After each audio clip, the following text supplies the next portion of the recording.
आं voters party इन्टारनेशनेलनिफ्राय बे 15 नं काजलगाव MCLA समस्थियाव आं दिनै बिजाथि महरै दिनै नमिनेसन आं साबमिट खालामबाय।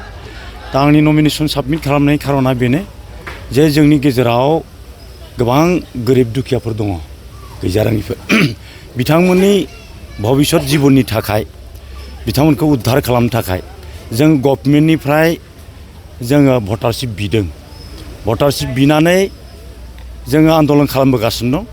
थांनाय 2011 सननि 2 डिसेम्बरावनो भटारशिपखौ होनो होननानै उच्च पदस्थ कमिटिया पार्लियामेन्टारि कमिटिया पास खालामना होखादोंमोन। बेखौनो बिथांमोनहा दासिमबो होनो हायाखै आरो बेखौ जोङो बिख'थारनाय हिसाबै आरो बयनिबो रांखान्थि उदांस्रिनि थाखाय उदांस्रि होनो थाखाय आं रायजो राजानि जानानै एबा भटारफोरनि जानानै बे खामानिखौ मावफुंनो आं आगान सुरदों आरो आं मावफुंलांगोन। देरहानाया 100% सियर। एकदम जेबो गोनो गोथो गैया सियर।